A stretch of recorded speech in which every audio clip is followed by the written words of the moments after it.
Welcome. I really appreciate all that you all shared. One of the things that occurred to me particularly from Magali and Alan's conversations is in terms of the reference group notion, Magali, that you mentioned. I know, Chuck, you've done this. Craig, you have done this. I've certainly done this. And so to start thinking about how do we, if that's an issue, if men's perceptions of the norms of their reference group and it influence their behaviors in terms of the social norms, how then do we organize men in their reference groups? Rather than setting them up to swim upstream against what the perceived norms of the reference group, let's organize the reference group so that the whole reference group adopts the norms that we're working on, and then they're not swimming upstream anymore. They're actually swimming downstream with the reference group that they're a part of. I know there's some experience in the room around doing that. I think that'd be worth some conversations. The other thing that occurred to me was with both Alan and Magali shared was there's actually conflicting social norms. I think there's actually conflicting lessons around our cognitive behavior. I grew up in South Texas, and I can cite chapter and verse both in the cognitive behavioral realm and in social norms. Those norms and those lessons I learned about supporting women's human rights and how it was my job as a man to enforce that. Chapter and verse, those lessons I learned and the social norms that I experienced about how it's okay for me to be the dominant one, to me to take control, for me to be violent and abusive. I existed in this world where I had both. And so in that kind of environment, how is it that we support men or create environments where those antisocial, from our perspective, those antisocial norms, those lessons that we want to try and counter with our cognitive behavioral efforts, how we tap down on those and reinforce those social norms or those lessons that already exist that encourage the kind of behavior and kind of attitudes that we want. So those are a couple of thoughts that emerged for me. There's a lot more, but I don't want to throw more into this mix. I'm really encouraged and interested in the conversation. There's not much happening on the chat, so I'm hoping we're going to open it up in a minute. I'm hoping that something more will come live. Let me add a statement that I think is important here, is that not one size fits all, and there are cultural differences.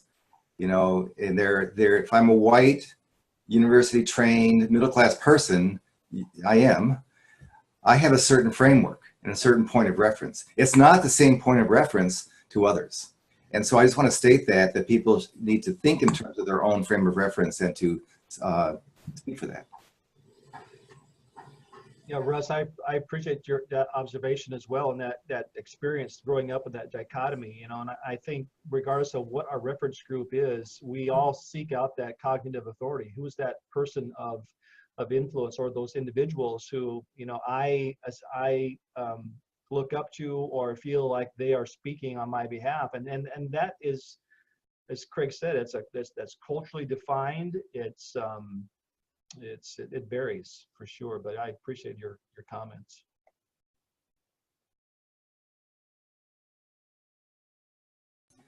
So I want to encourage anyone in the audience to go ahead and unmute yourselves and share a question, or to raise your hand. You'll find that piece on your participant screen as well. Either way, feel free to ask a question to kind of grapple with some of these theories. We'd love to have a question. We're going to pause for a moment and allow folks to frame your questions. You may also ask them in chat if you'd like.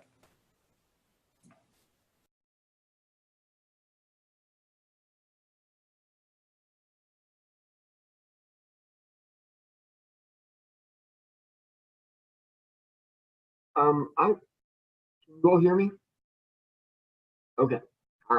Hi, I'm Jamal. I'm from the Arizona Coalition to End Sexual and Domestic Violence. Thank you very much to all of the presenters. My question goes to pretty much the cognitive behavioral framework, because oftentimes that is associated with, you know, a psychosocial motivation of change. And so I'm just wondering, without pathologizing, you know, sexism or the intersectionality of sexism and racism and all of the things that need to be bringing up, what specifically is the the cognitive behavioral really pinpointing, especially because sexist acts and sexist, I mean, it permeates throughout, and so it can't be considered necessarily a psychological disorder. Jamal, are you asking the difference between the individual and the group? The group, it belongs to the group? Well, I'm asking both at the group level, but also at the individual level, because for example, if we're looking at applying a cognitive, we're looking at applying the theory to the Me Too movement, you know, the expectation of individuals becomes very, very pertinent and very prominent.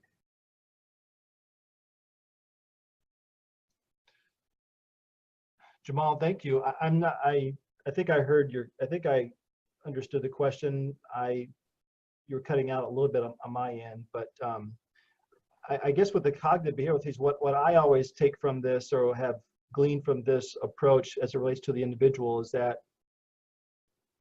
what I think and how I think is going to impact these core beliefs that I have, right? And maybe and that may be also in reverse. What my cognitive authority folks or media outlets or the information that I've taken in, which forms how I think and believe, but that thinking, how I think, believe, also ultimately ends up determining oftentimes how I behave, right? What my overt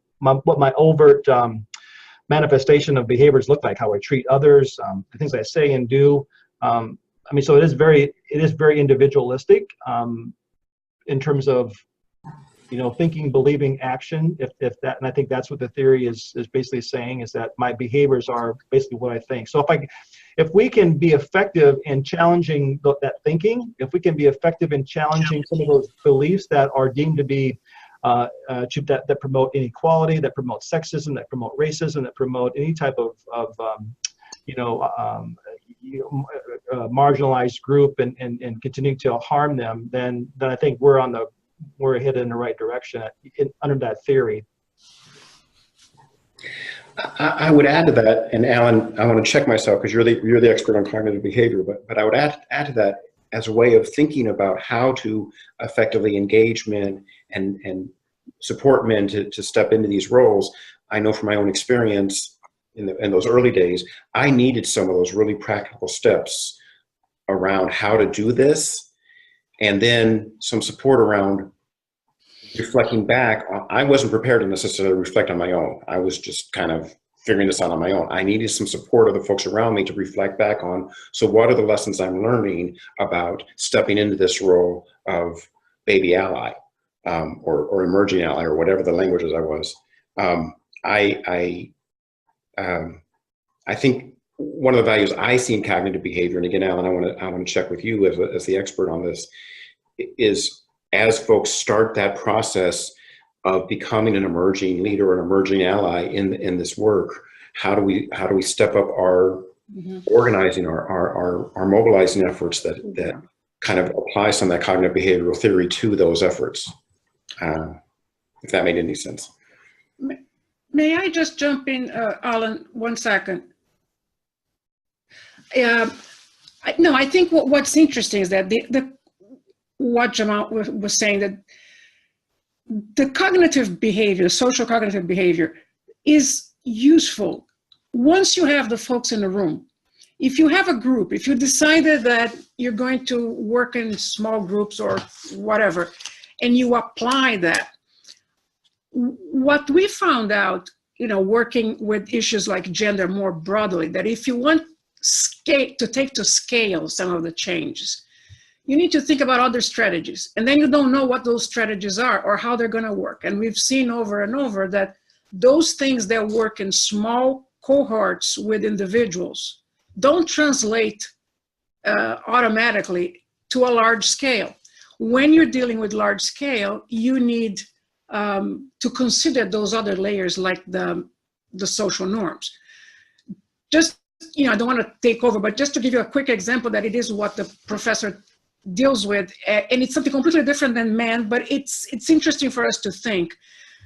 They were talking about child marriage in other parts of the world, and they realized that a lot of families have already decided for themselves that that was wrong, that that was bad for their children, that that was preventing the child from learning, and it was crude to it was a violence. But yet they went along with the practice because of the environment, what other people are going to think, if they're going to ostracize them. If the child becomes older without getting married, what's going to happen to this child? It's going to be looked down, and be marginalized. So there are and there's financial issues for some communities. If the child doesn't marry at a certain age, how the family is going to survive. So there's so many other layers that are much beyond what they believe, that it's really worth, we have to explore. And I think with men, it happens the same thing. If you get some individuals, they will say, no, I don't want to hurt anybody.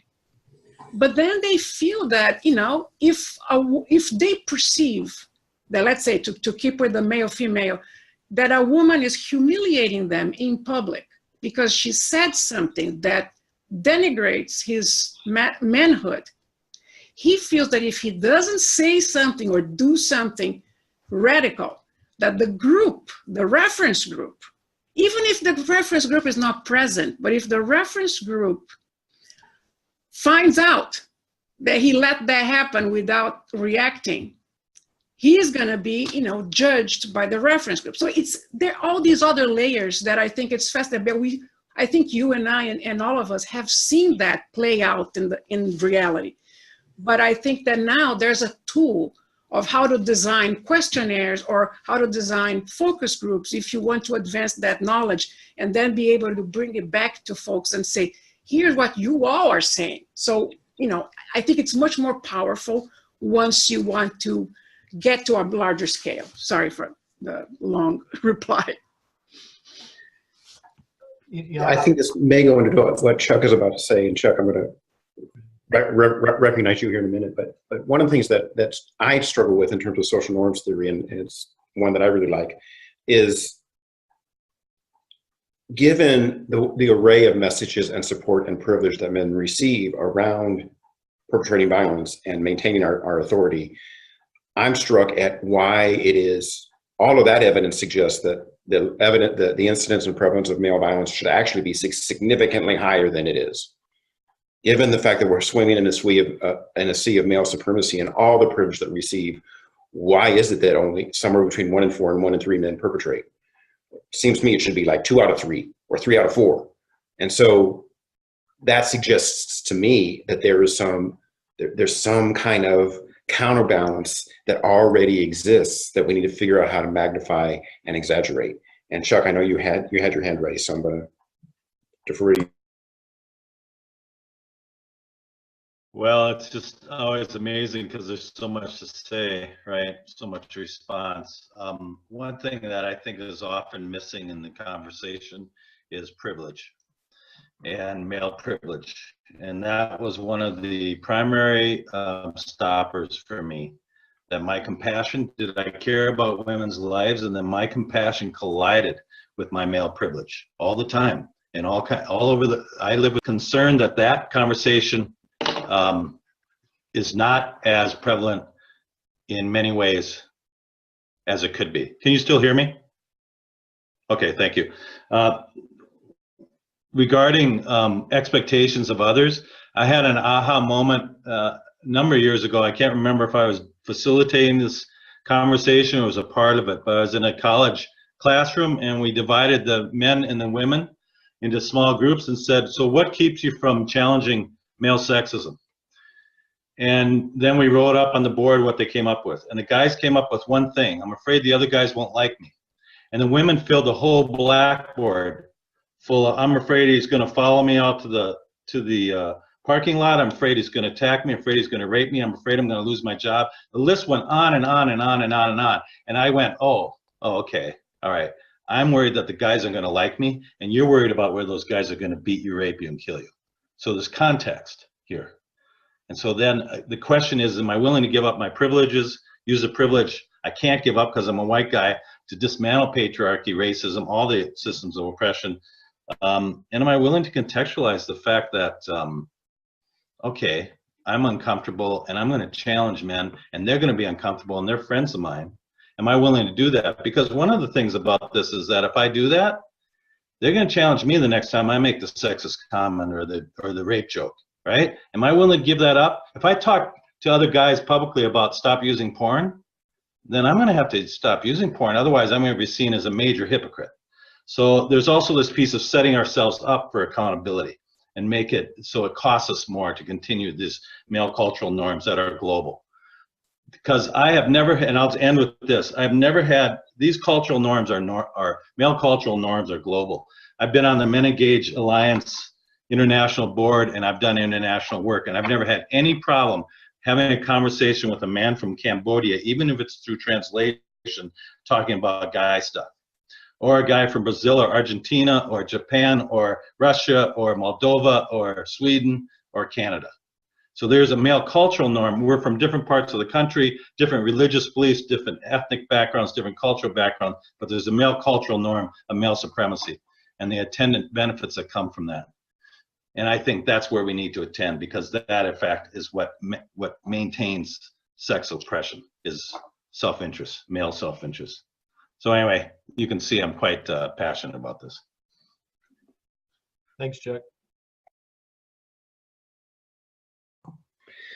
Thanks, Chuck. And that kind of slides in line with some of the work that I've been focusing on lately, is rather than focusing on the individual behavior change and how do we support individual men to become allies or upstanders or whatever the term, or organizers, whatever the term is that we use, I'm spending a lot more time at the environmental level.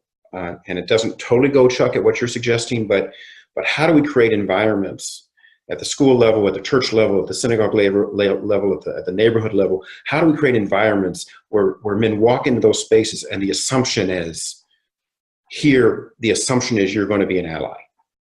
And then attached to that, the support, the individual level. But I think, Chuck, as you suggest to me, that the focus on individual level intervention and focusing on developing men as individuals to be the allies sets them up to swim upstream to figure out when in the ocean they're going to act as an ally and when they're not, in this ocean of male privilege and male supremacy that doesn't ever really get challenged.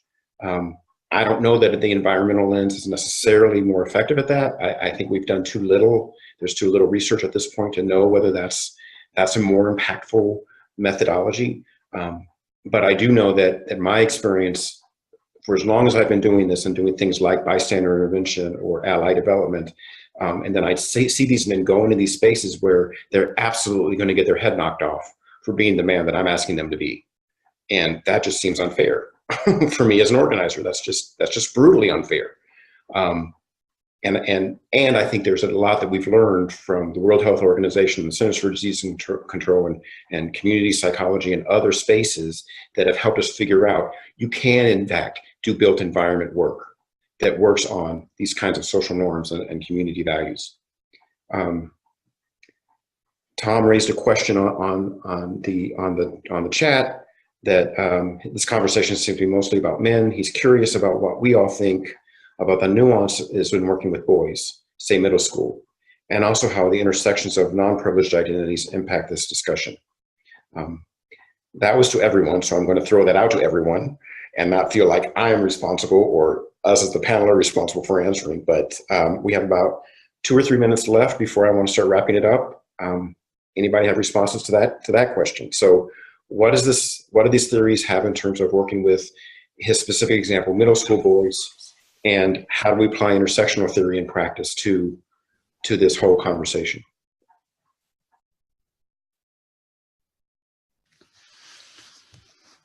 This is Alan Heistrom.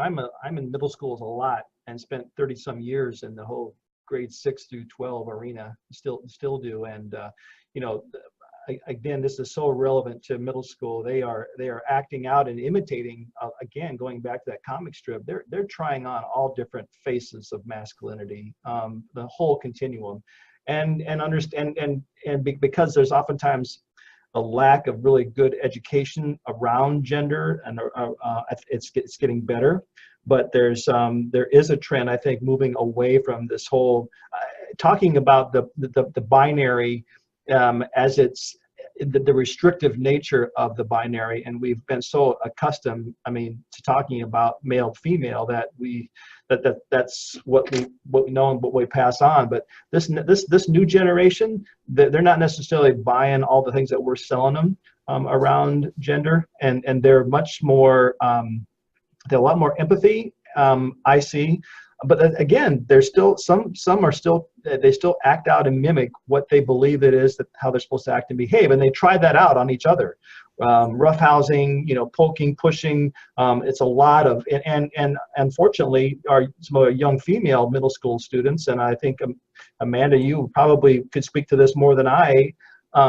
I had 3 daughters, adult daughters, I know all of the situations that they faced and experienced, the groping, the touching, all under the guise of, I'm just a goofy middle school boy. I don't know really what I'm doing, but I see this happens on the screen and on the TV screen, and it's supposed to make me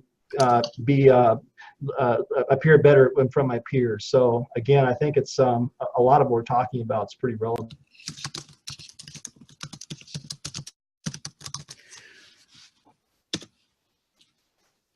Do I have a few minutes or not? Two. No, so just quickly, I just wrote down, because I didn't know if I was going to have time, that I think this is a very important question. What to do? What about the boys? There are studies that said that you have to start very early. It's kindergarten age. The boys get to like first, second grade, and they already have a fear of being perceived as girls. And that is something to pay attention. So why on earth is a 6-7-year-old afraid of being called a girl? So if we don't face that, things are going to only get worse in terms of power dynamics when you get to middle school, and in terms of sexual assault when you get to high school. So it's that misogyny that needs to be confronted, in my opinion. But the problem is not only the children. It's in one sitting with a child, you have the child open and understand.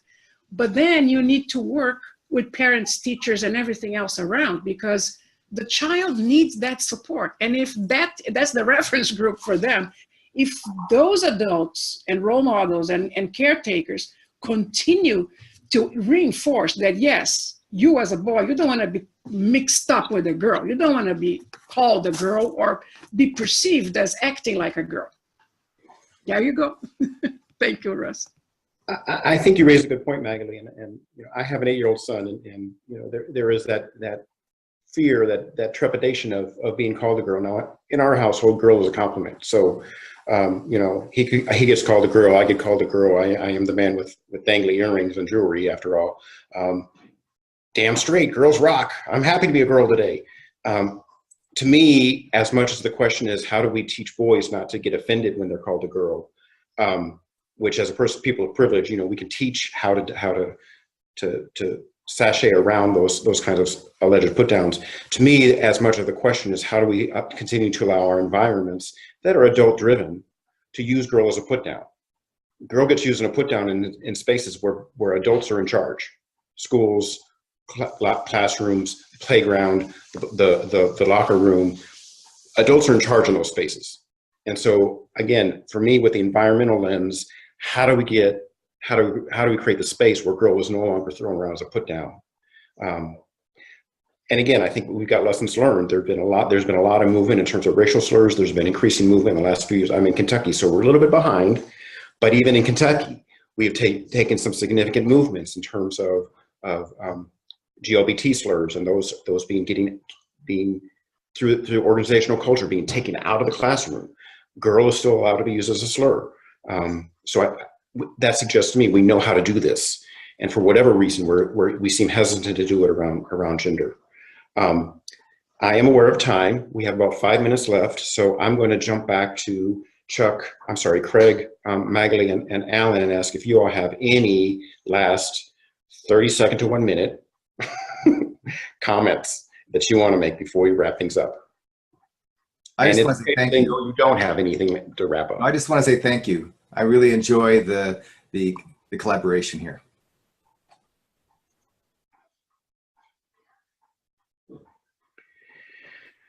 All right. Well, I agree to Craig. I think this has been a really rich conversation.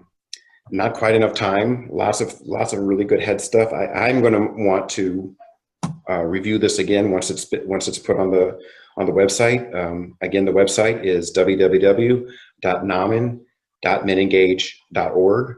I want to thank you all for participating in this. The evaluation will be coming out very quickly for you all, sometime later today, as a matter of fact. The next session is Thursday, May 10th, again at 3 o'clock. We will get that information out to you all as things come up, and we're going to keep the chat going for a few moments. But this version of the series is a wrap. Thank you all very much for participating.